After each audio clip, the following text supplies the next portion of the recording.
Welcome to my channel. Try to hear the latest story. My partner mentioned she was heading out for a work-related journey to another city over the weekend. A couple of days on, my pal faced a household crisis, and I wound up handling the final food delivery from his shift for him. When the entrance swung wide at a location that seemed way too recognizable right here in town, there she was, dressed in his top. She went by Grace. We'd been a couple for 2 years, sharing my place for the past 12 months. Outwardly, everything appeared fine. Yet deep down, there was this ongoing wave of unease around her. This sense that I was perpetually measured against some unseen benchmark. She fixated on looks, on the proper crowd, the ideal spots to eat, the perfect. All of it. I constantly sensed I was merely a piece in the flawless existence she aimed to construct, not a true companion. In recent months, she'd grown aloof, forever glued to her device, sporting a small grin that excluded me. Last Thursday, she arrived home with major updates. Her firm was dispatching her to an obligatory executive getaway. It was located in a town roughly 3 hours distant, and she'd be absent from Friday dawn till Sunday evening. She portrayed it as a significant opportunity, a key advancement in her profession. She displayed the pamphlet for the venue, an upscale spot featuring golf areas and a wellness center. It all looked authentic. Thus, I acted the encouraging partner. I assisted with her luggage, wished her an enjoyable stay, and embraced her farewell that Friday morning as she rolled her case out. The home felt hushed and vacant once she departed. A strange sensation gnawed at my stomach, a subtle buzz of doubt I couldn't pinpoint, but I convinced myself it was mere overthinking. I lacked any grounds to doubt her, correct? I passed Friday evening unwinding, viewing a film, savoring the solitude. Come Saturday, I pondered my plans when my closest buddy, Dave, rang. Dave holds a standard daytime job weekdays, but he handles Uber Eats on weekends to clear his college debts quicker. He was midway through his rounds and utterly bored. He inquired if I'd join him for a bit, simply to chat and provide company. With no better options, I consented. It surpassed lounging in my silent home, pondering Grace's work excursion. We cruised around for the following hours, blasting tunes and bantering as usual. It was an entirely ordinary, unremarkable Saturday midday. We approached our concluding drop-off during a supper surge when Dave's phone buzzed. It was his sibling. His mother had tripped and tumbled, and they were en route to the hospital. It wasn't fatal, but she suffered greatly, and he had to rush there immediately. He panicked right away.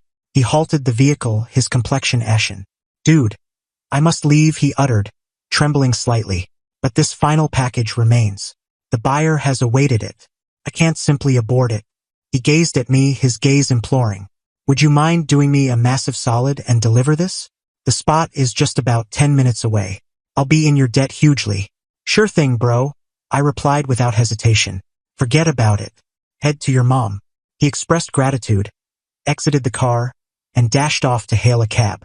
I shifted to the driver's side of his worn-out car, the aroma of countless meals lingering. I snatched his device. He uses 2 phones, one dedicated to Uber Eats. Checked the app and entered the location into my navigation. The order name was simply Alex. The destination was a fresh skyscraper condo downtown, one of those sleek glass structures completed recently. I knew the road. It wasn't distant from my workplace. I assumed it'd be a swift handover. I located the building, parked improperly briefly, and took the sealed sack from the adjacent seat. The front desk attendant directed me to the lifts, and I ascended to the 27th level. I reached the unit and pressed the buzzer. Music echoed from within. I lingered there momentarily, adjusting the package, prepared for the courteous exchange and returned to Dave's vehicle. The door flew open and my reality skewed. It was Grace. My own Grace. The woman meant to be 3 hours off at an executive seminar. She wore a guy's large, creased, blue dress shirt. It was undone sufficiently to reveal she wore zilch beneath. Her locks were disheveled, the type from spending the day lounging in bed. For an instant, she failed to identify me. She merely perceived a courier. Then her gaze sharpened, and her complexion paled. In the background, a man strolled into view, bare-chested, drying his damp hair with a cloth. He was lanky, fit, with an arrogant expression. I glimpsed him a time or two in photos she'd shared. It was Alex, her university pal, whom she'd always labeled as sibling-like. The one I'd encountered fleetingly at a gathering a year prior and immediately detested. He'd scarcely noted my presence. The trio of us remained rooted, locked in a stunned and treacherous standoff. But Grace's astonishment shifted to something different initially, something repulsive. Her expression contorted, not with remorse, but revulsion. Toward me. "What on earth are you doing here?" she whispered fiercely. "Why are you handling food deliveries? I'm utterly embarrassed by you." And in that moment, something within me fractured. The pain, the bewilderment, it all incinerated in a burst of searing fury. I glanced from her, clad in another fellow's garment, to the sack in my grasp, to the conceited, semi-nude man behind her. Embarrassed by me? I released the food package. It struck the stone floor of the corridor with a damp smack. Embarrassed by me? I bellowed, allowing my tone to resound in the serene passage. "You're meant to be at a professional seminar, you deceitful, unfaithful scum." Alex, the sibling figure, finally chimed in, advancing. "Hey, hold up, dude. Who are you?" he stated, placing a shielding palm on Grace's limb. I chuckled, a bitter, joyless noise. "I'm her partner. The man she resides with in the home you've likely been informed about." "Who the heck are you?" Alex's arrogant look faded into perplexity. He peered down at Grace, his hold on her arm firming. "Partner? What's he referring to? You claimed you ended things with your former guy ages ago. You said he was a nutcase who refused to back off." He glanced back at me, a spark of awareness in his gaze. "Hang on, you're Jake? She mentioned you were pursuing her." The universe halted its whirl and snapped into stark, harsh clarity. The deceptions ran deeper than I'd envisioned. I wasn't merely the oblivious partner. I was the deranged pursuer X in the tale she fed him. I advanced a pace toward them. "So I'm the deranged former now?" I remarked, maintaining a subdued tone to convey seriousness. "Was that on your mind when you charged my card for your trip to the seminar? Was that your thought when you declared your affection before departing?" Grace began to falter, her eyes flitting between us. It's not as it appears." "Oh, it appears precisely as it is," Alex yelled, pivoting toward her. He felt deceived as well, and his wrath matched mine. "You've been manipulating me throughout, utilizing my place, assuring me you were unattached, making me believe we were building something genuine, while you had a cohabiting partner. What's your problem?" She began weeping then, the typical fallback tactic. "I was mixed up," she wailed, glancing from me to him. "I didn't know how to proceed.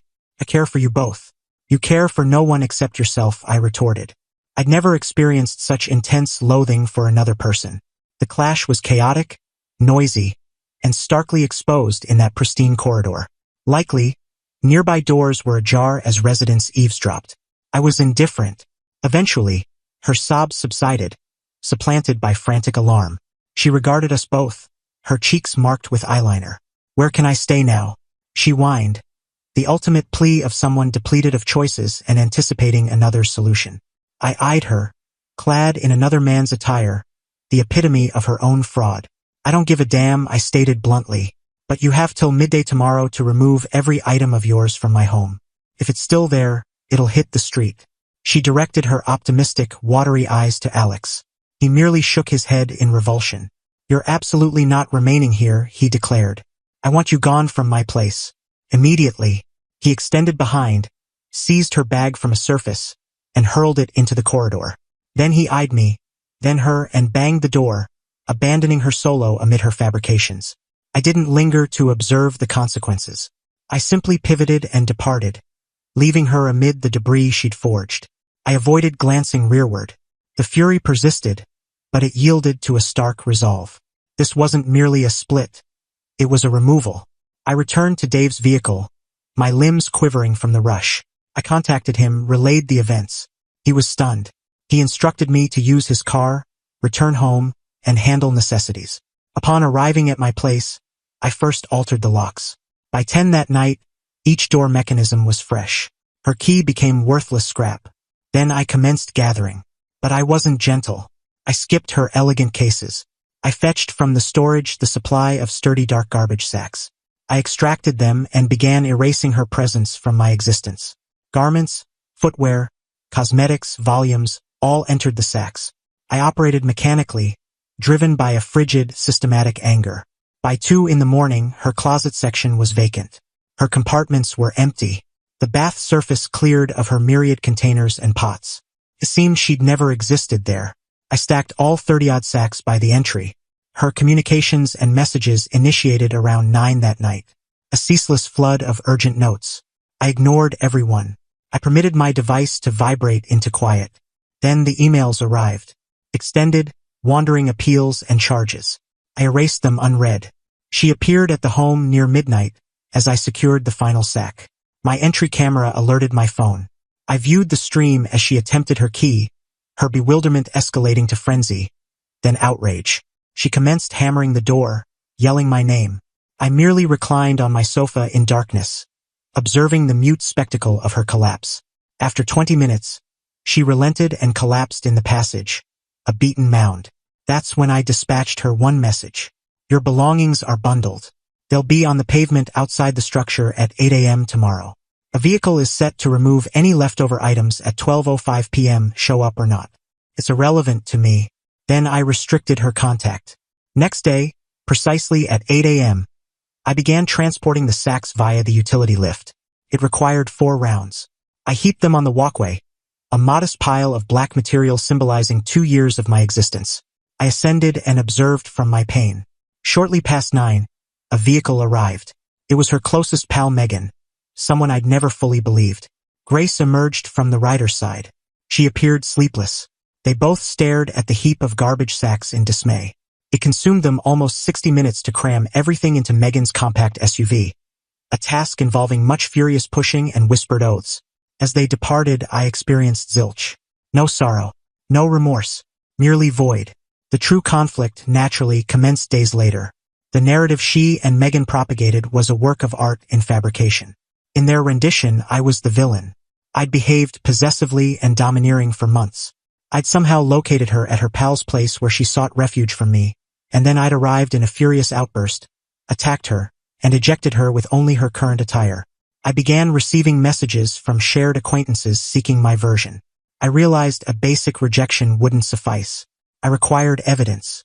And then, as if heaven sent, I received a message from an unfamiliar number. It was Alex. His note was concise and direct. Hey dude, it's Alex. Apologies for everything. Grace is nuts. She's claiming you assaulted us both. That's false and you know it. I possess all her messages from recent months where she insisted she was unattached and her mad ex was bothering her. If you need my support, I'll provide it. This lady is poisonous. That was the key. That was the decisive strike. I captured an image of his message. I sent it with a brief single-line clarification from me to our whole circle of shared friends. For those who've encountered Grace's tale, here's the man she was with in his words. She deceived all. The group atmosphere changed nearly instantly. The inquiries ceased. The blames became notes of backing for me. Grace's defamation effort had been sunk by the individual she required to validate her account. But she persisted. Her relatives entered the fray. Her mom phoned me, shrieking about how I deserted her child during her hardship. I endured her for roughly 30 seconds before interrupting. I didn't shout, just ensured she detected the chill in my tone. Your child is a deceiver and betrayer. She's fortunate I only placed her items on the street. You ought to worry more about the nature of the individual you nurtured. Don't contact me again. I disconnected. The following day, I received a voice message from her dad. It was disjointed, furious, and somewhat menacing. He uttered phrases like, "You'll rue this and you don't realize your opponent." I wasn't intimidated. I merely felt exhausted by it all. I preserved the recording. The ultimate display of her despair occurred a week on. I operate remotely 2 days weekly, and I faced a massive assignment due date with a primary customer. The evening prior to submission, my web connection failed. Completely out. I rebooted the device, inspected wires. Nothing.